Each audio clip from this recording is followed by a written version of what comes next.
Welcome. You're listening to the calming sounds of the TIdepool Orchestra. Side A.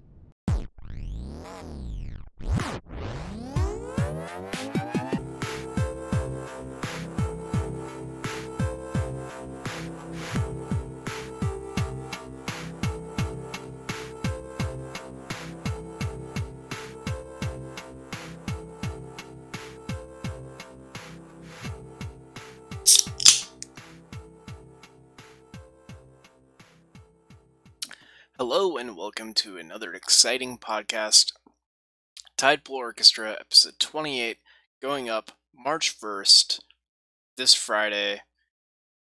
That's today. Anyway, whole lot to talk about, so real quick, we're just going to talk about these questions we have. And actually, okay, so I really only want to answer one question we got from Zia. It's right here. What's the TIdepool Orchestra? TF, which, if you guys don't know Zoomer language, like I do, TF stands for the fuck. So, what's a TIdepool Orchestra? The fuck? Well, there's a really simple answer there. It's a podcast. That's a simple question. That's a simple answer for that. The more complicated answer. The more complicated answer starts in 2009. 2009, Transformers Animated is out, and I started collecting all of the toys. Vangelis got a start here, Homestuck came out, Kamen Rider Decade was starting out, and that guy with the glasses was really coming to its stride with a full-on brawl. These facts, they all seem irrelevant, but they all come into play later, trust me. 2010. I'm the nostalgia critic, and I get a feeling that none of you are going to have a hard time remembering this. That guy with the glasses releases Kick-Assia and inspired a new generation of terrible online video producers. Here's where I made my first podcast with friends I made from the Tig-Wa-Tig IRC chat. It was called This Is My Fetish, and it came out on Blip, which is now defunct.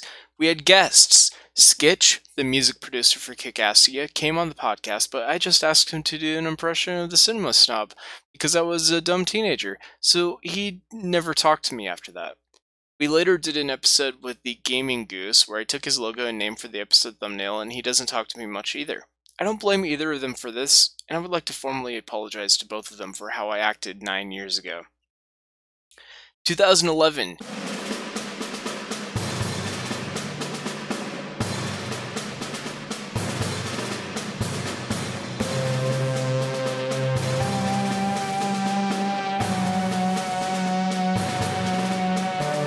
Chaos Pony came out, starring Jason Steele, Robert Benfer, and Christopher Alex. It was a primary inspiration for me to try again. Jason Steele even gave advice on the show, whether he realized it or not. That can work. We could do it this way. So this is the first episode. They tell you in podcasting school at Podcasting University. I did not go there. They tell you that you should record at least 3 episodes fully and not release them before you do a show so you can get the format down. As we're doing a show called Chaos Pony, we decided not to do that. Oh, so this is getting released? This is getting released. Oh, can we start over then? Yes. What else happened in 2011? Oh, not much. I worked for drug dealers, got robbed at gunpoint, had rusty bloody chains in my trunk. It turned out I was a primary suspect in a murder investigation. And after clearing my name, I got the police officer to help me break into my own house. No biggie, really. 2012, I started working at Kmart, but more importantly, Alex and I started the TIdepool Orchestra. Welcome. You're listening to the calming sounds of the TIdepool Orchestra. Side A. Hello, and welcome. I don't know why that's so hilarious to me. Okay, so welcome to episode 2 of TIdepool Orchestra. I'm Alex, and he's Brian. What? Alex came up with the name, and I came up with the gimmick. Because the Skype recorder I had been using since 2010 gave really poor audio quality, I decided the podcast was a tape cassette. This allowed some structure to always be present by mandating a side A and a side B, with an intermission in the middle of the podcast, which represents the listener taking the tape out and flipping it over. Alex and I met through a mutual friend at the time doing Skype called Dungeons & Dragons games before he messaged me privately about wanting to read Homestuck together.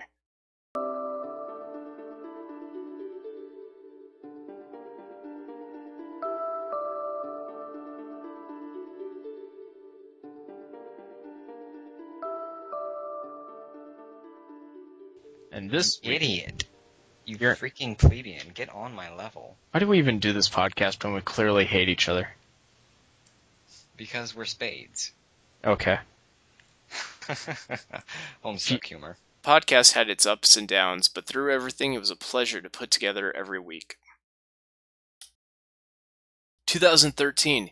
Here's when stuff goes wild, and also when I first made Mike's acquaintance. The two are unrelated. I moved from California to Oregon and was without a job or internet for a while, but once I got both back, one of the first things I tried to do was bring back the TIdepool Orchestra. Unfortunately, Alex was burnt out at this point, so I instead formed a new podcast with a group of friends called Toku Takeout. I know you're frustrated, and that's why I'm going to record this. I'm going to record this right now, okay? Ready?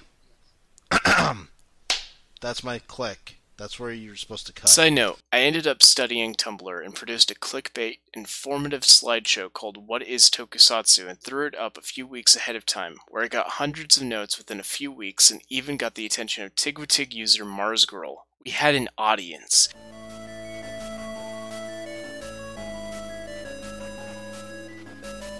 Hello, and welcome to the Toku Takeout, your podcast for LBR Rangers. Now, if we can quiet down, we can begin.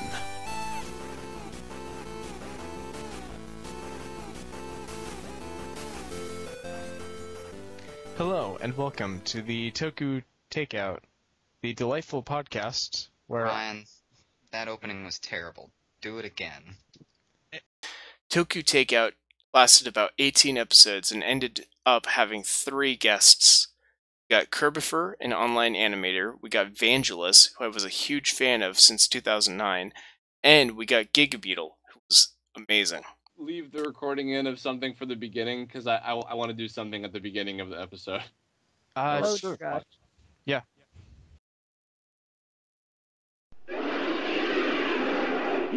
Five Jews from the Jewish cities of the Jews shall be reborn in the Jewish day. Really offensive, a Jew Ranger. Jew Ranger, Jew Ranger. I just wanna go get the bagel now, Jew Ranger. Jew Ranger. A bit too dark.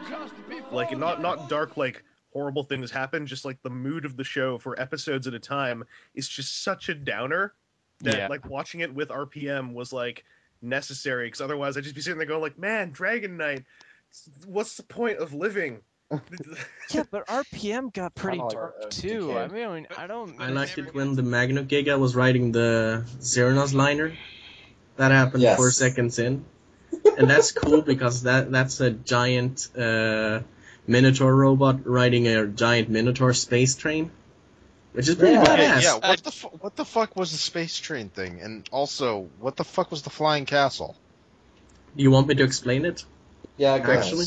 Okay, in Deno, they have trains. That fly. No, just they have trains. They don't really need any more explanation. They have trains. That's what the show is about. Deno is about a good explanation. Deno is about trains. It's about as much about Through Dustin, I even got the chance to be in the legendary Frogcast with Joseph Blanchett, and got to plug my stuff there, which is how I ended up getting a few long-term fans. The last episode. I think Dustin is a pretty good host right now. I know, I'm just awesome. Yeah. You are a co-host with, I'm sorry, Brian, what your name was? Brian Atkins. Okay, yeah. You're a host of Something Takeout. Yes, I run a website, a very bad one, directly into the ground called lbrrangers.tumblr.com. I'm going to get a domain later this year. It'll probably be lbrrangers.info. Anyway, we do a podcast there called Toku Takeout, which normally has to do with these sort of full-grown men in spandex, like we're going to be watching today. Yep. Woo! So actually, it works out pretty well. It does. However, I thought we were going to watch Transformers, so I'm wearing a Transformers shirt right now. I had a Transformers movie. Toku Takeout ended later on due to, infighting between Jason and Lisa. It resulted in everyone constantly calling me on Skype to talk about how they felt, and resulted in them casting votes on whether to kick Jason out. This resulted in Jason being kicked out of the podcast after a vote. I really don't like how infighting happens in these things, and really voting behind people's back is just the worst thing. This resulted in Toku Takeout ending, being replaced by Toku To Go, which never lived up to its predecessor. Jason was the most energetic host, and without him it fell flat and was uninteresting. I'm glad to not be able to find or archive the episodes onto this channel. Let's take a break for a bit. End of side A. Please continue on side B. Alright, we have a special guest this week. Why don't you introduce yourself? Hi, it's me. I'm on the internet. I'm omnipotent. I've done it. This is Gigabeetle. You may know him from Twitter, where he posts the pictures of the toys. I've done it. I've done it. Okay, so I have a couple of questions. I would like to do an interview with you, if that's okay. Perfect, let's do it. Cool. Number one, who is the Gigabeetle, and can you describe what you are known for? The short man of 3'2". He weighs 200 pounds, and he eats snakes. He goes on the internet and posts lies all day, and then he goes home. Is any of that true? Nope. Cool. Next question. Okay, question number two that if you reach this podcast, you probably could go on the internet and be like, oh, this is a fucking atrocity of a segment. Let's just not do it. You can check me out. Next question. This should be nothing. I love this so much. I love everything that you're saying. It's making me feel great. Number two, do you have any advice for someone trying to do their own thing online and how to maintain the efforts over the course of many years of hardship? Yeah, do it for the money. Do it for the money. Absolutely. I didn't do it for the money. I've made no money on the internet, and I'm really tired of it. So you should probably do it for the money, because then you get something out of it. I'm not complaining. I have a job and I'm doing fine. But do it for the money. What more? Diversify. Synergy.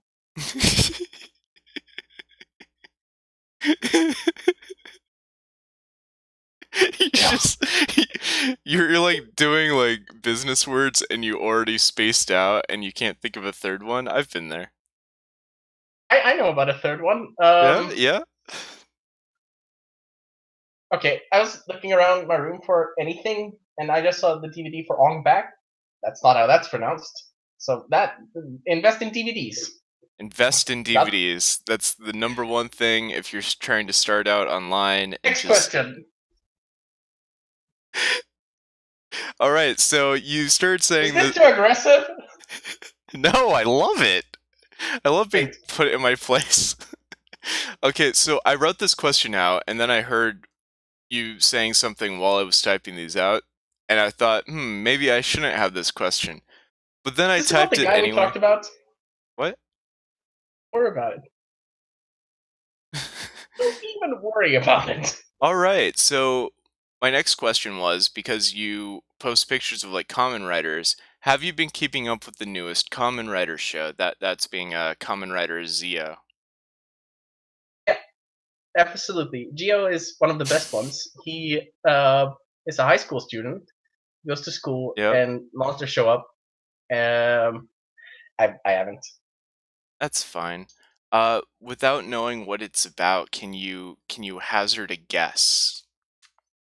Well, I know it's an anniversary show, which means that they put money into it, and actors show up. They read their lines perfectly, and then they go into their trailer, sit there for 4 hours, and then they come out and they do the next scene. That's pretty good. Is this a Seinfeld bit? Am I just ripping off a Seinfeld bit? I think you are. Next question. All right. The next question I have is actually because I'm just going to ask the question and we can go on from there rather than explaining it. Do you remember Imagining Trains?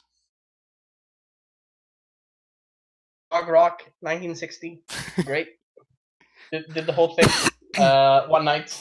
Ruined all of Romania. All No. hell trains. So about fucking 6 years ago, right?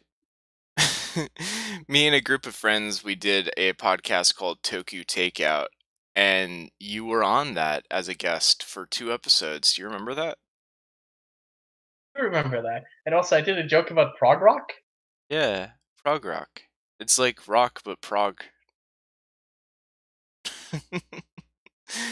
Anyway, I would have been absolutely remiss. We have like fans in the TIdepool Orchestra group server who are like, you should get Giga on and make him talk about Imagining Trains.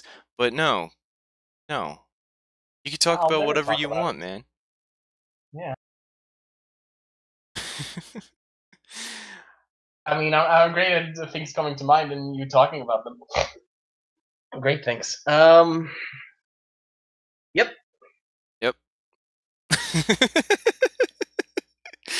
All right, so... What do you do on the internet? Why don't you introduce yourself?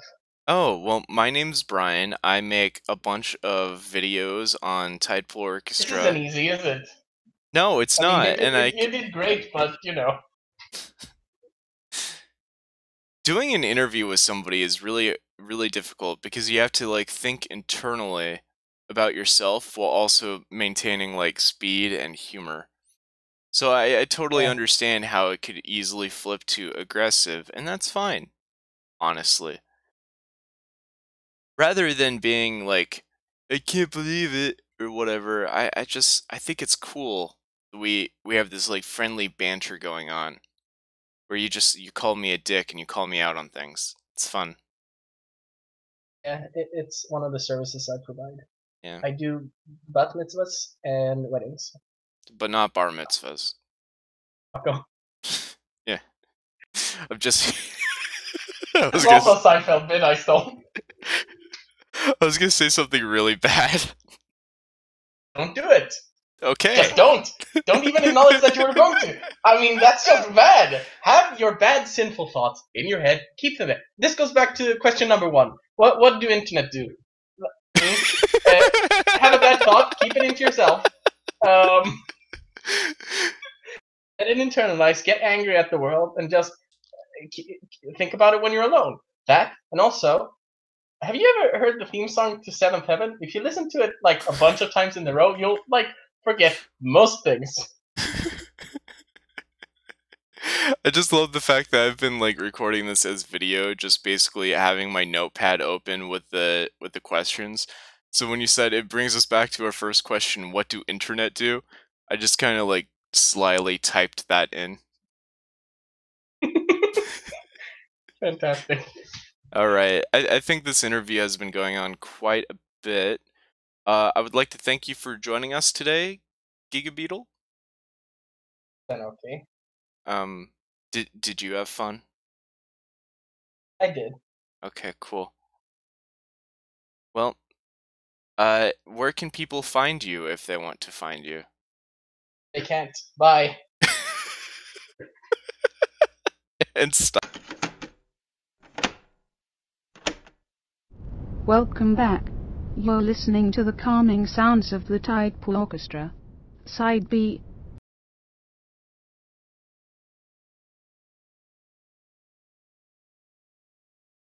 Hello, my name is Linkara. I review comic books on the internet for a living. 2013 had some other important things. After Tokyo Takeout, I still wanted to do some creative online work. A friend kept showing me the Top the Fourth Wall show, which I really started to hate.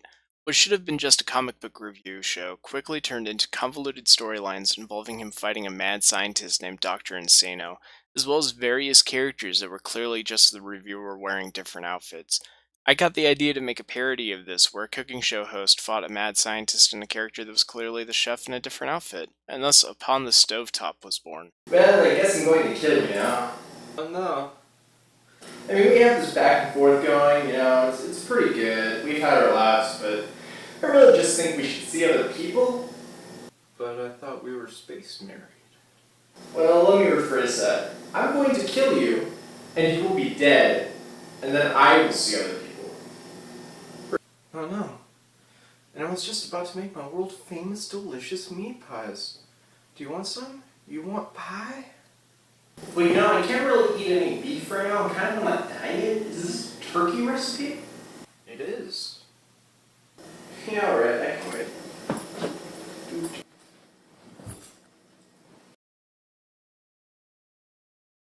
In 2014, I continued Upon the Stovetop with a new episode parodying the rise of internet creepypastas by introducing an animated spaghetti man named Creepypasta, who wanted to banish the chef to Kmart. Ha ha ha ha. Alex, remember that time that you played a talking spaghetti? No. Okay. You should, because I remember it. In fact, here's the video right here, right now. Hello, Ryan. My name? My real name? Who are you? You ask who I am and not what I am. I am the lone, well-dressed figure in the woods, the smiling man that waits in your closet until you are asleep. I am the one under your bed licking your hand while your dog bleeds from the rafters. No, I'm not taking this from you. Tell me. I am the terror that creeps in the back of your mind, the grotesque horror that is and shall always remain. Every tendril of my body stretches through your world. You know who I am. Oh, it's you. Now there's a good boy. I'm not doing that. I mean, I am, but I'm telling you I'm not doing that. You guys love to make me edit video. Like No, Brian, back during the Mario 64 video. You can just put it in like the info thing. No. At a timestamp on the YouTube video. It's right here. It's on that bench. It's literally on that bench right now. Fuck you. Now I have to like pull up the Photoshop file. You know what Jordan did earlier? So in my Mario when 64 you actually video use me to extend your Legends reach or whatever. I mean, most of my villains just try to kill me or something. Well, I was going to kill you horrifically as a warning to all who oppose me, but after I am done using you for my own ends, I think I shall banish you to the most hellish realm I can think of. In fact, I know just what your personal hell would be. No. No, you can't possibly mean. Yes, Kmart. I thought this was pretty funny, as I hated Kmart, and after quitting Kmart in 2012, I thought for sure I would never work there again. In 2015, I started working at Kmart again. Hey, what up? It's me, your boy Brian, back at the abandoned Kmart, where all your hopes will die. Being rapidly promoted, sometimes being promoted within 2 weeks of a different promotion, eventually holding 5 simultaneous positions. It was awful. This is when I met Jordan, as her direct supervisor and superior. Jordan, you're crazy, and you're the best of the TIdepool Orchestra, honestly. That's a lie. Okay. I encouraged the store manager to promote her from cashier to service desk. The next few years, I am very preoccupied with work, so any online presence I had was extremely sporadic. Today we're going to be making a Rainbow Power Ranger cake. You may remember Power Rangers as a thing that you haven't seen since you switched from underoos to boxers. But let me just tell you, I still watch it. I watch it to this very day. Why? Because I fucking hate myself, and I have no job, and I have no aspects in life. And I love spandex, but unlike the Power Rangers, I have no more villains. No more villains! I killed them all, off screen. They're gone. They're dead. Did you hear me? They're all dead. Every last one of them dead. Oi, am I late? Oh, God fucking damn it! Shit! Oh, fuck! Ah! Okay, what's your name? Why, I'm Villain Magoo, but you can call me Hoggles. Hoggles the friendly villain. Oh. Would you like to make a cake with me? Sure, that sounds lovely. Let's huggle and snuggle and get married. I have a corkscrew penis. Is this how best friends act? No. Well, it is now. In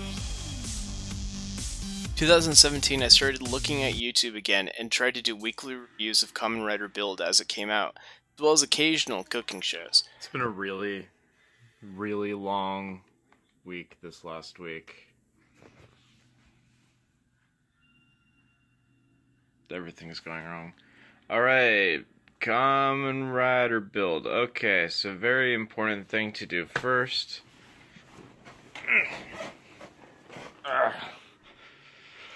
That's my truck out there. It's been broken down for a week and it's finally kind of running.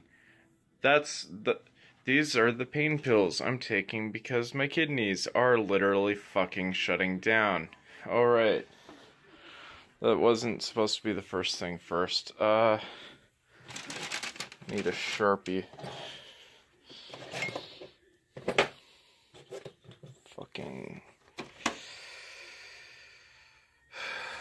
Why do I not have... I was just using one the other day when I was doing all of these. Oh, there's one. Okay. Okay, so this episode is Kamen Rider Build 10, and we got some interesting developments. All right, now Bloodstock, right? He's important. We don't know his actual name, but we do know that he's been in Toto this time. And I kept theorizing that it was Soichi Isurugi, the cafe owner, but it is not. It is, in fact,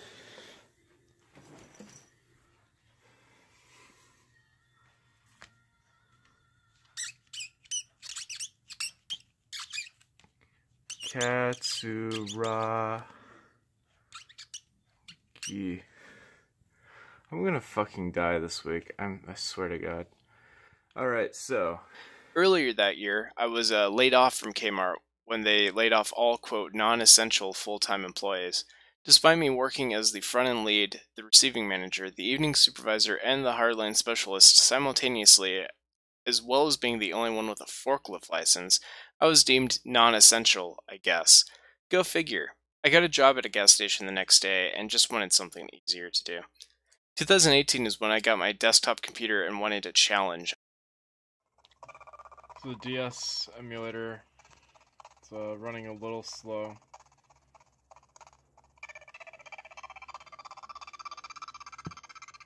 Not really sure why I thought it would be able to run Super Mario 64, but... Asked people on Facebook if anyone wanted to do a podcast with me, and I got a lot of responses. The plan I came up with was to revive the TIdepool Orchestra with myself, Mike, and Alex as hosts, then bring in rotating guests such as Jordan and Noah. This is where the new stuff begins.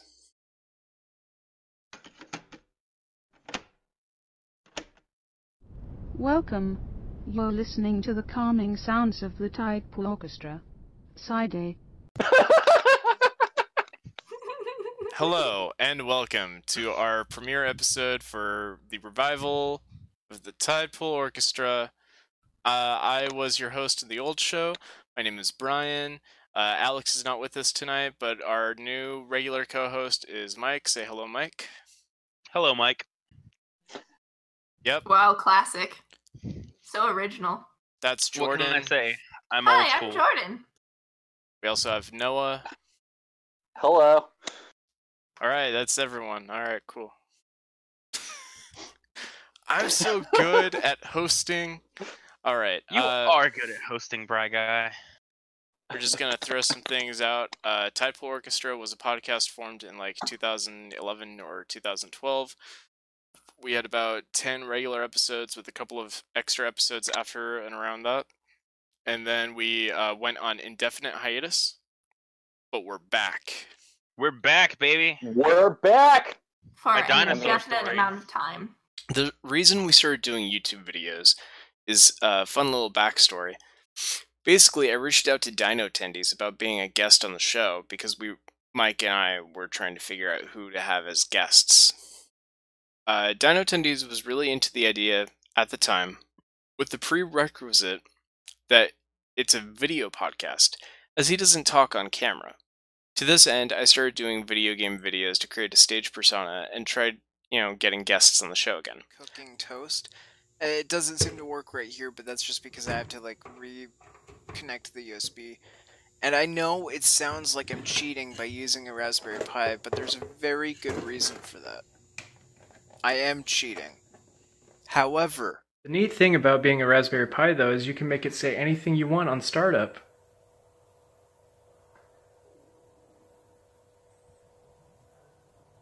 Oh, hey, look at that.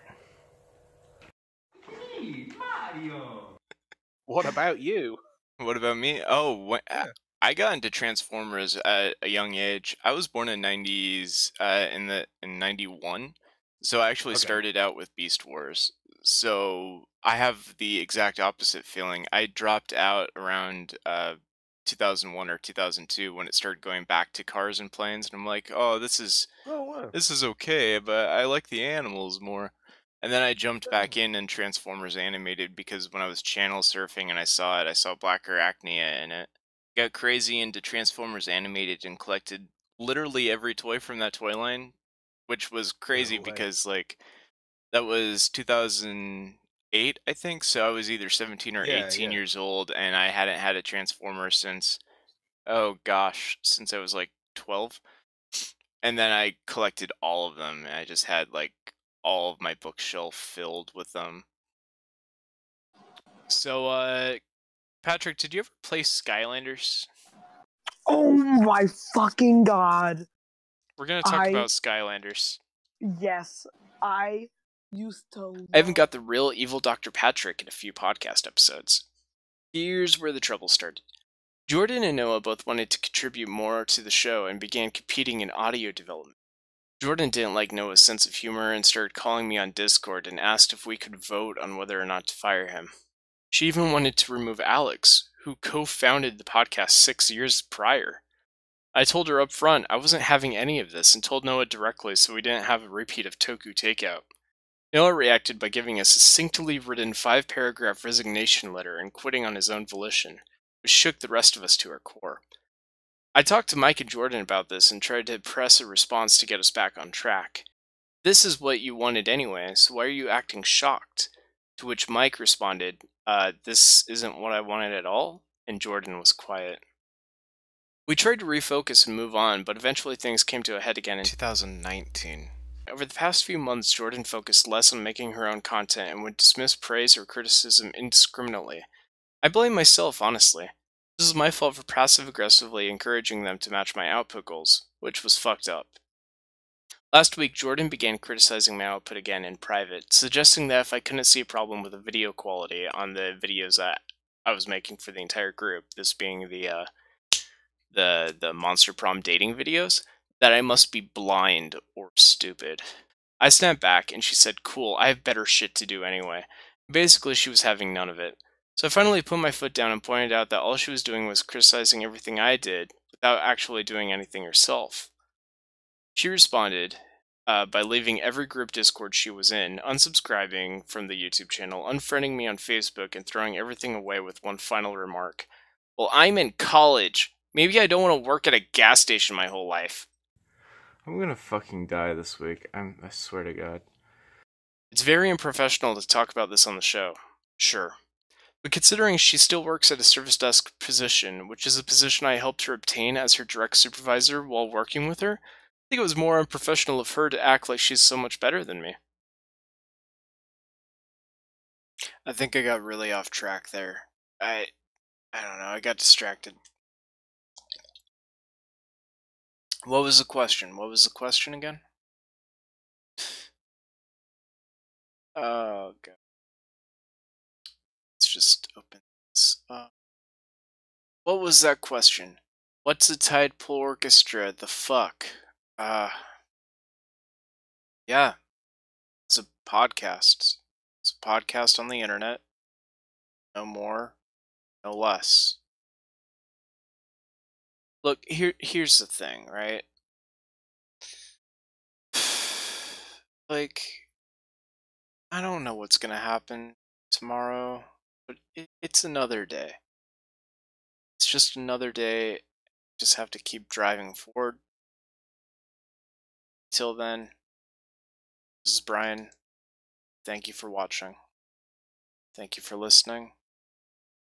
See you later. Thank you for listening to the calming sounds of the Tidepool Orchestra. Alright, it's recording. Do I have to start from the beginning? What do you mean? Like, do I have to, Just start however you would like to start. Okay. Does the podcast have to start where you started recording, or can I do this and like center myself and then do it? Well, we're not Okay. recording an entire podcast right now. We're just like... I'm sorry, I keep saying podcast, but there's too many words in my brain, and Yeah. some of them shouldn't be there. That's fine.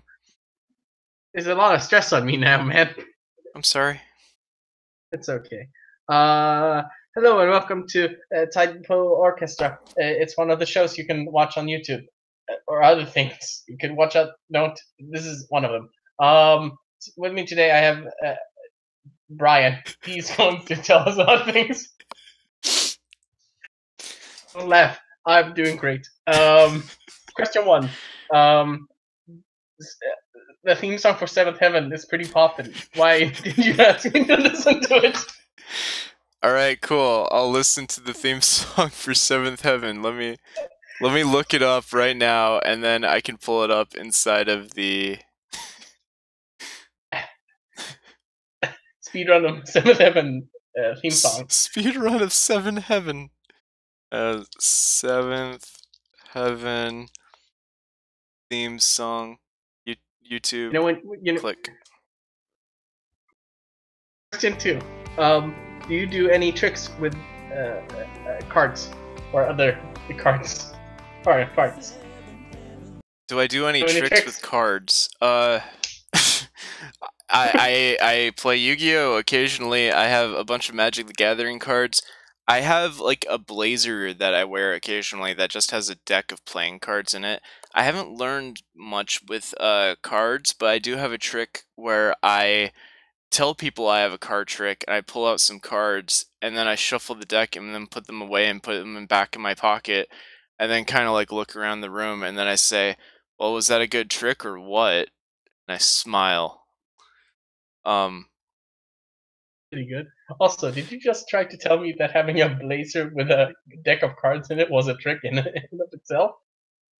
Yes, because I tell people, you know, I have a card trick, and it's like summer in California, America, so it's like really hot, and then I go into a different room. I come back in wearing the blazer with the deck of cards in the pocket, but I'm still wearing like cargo shorts and a graphic tee. And I'm sorry to cut you off here. We're out of time. Thanks for listening to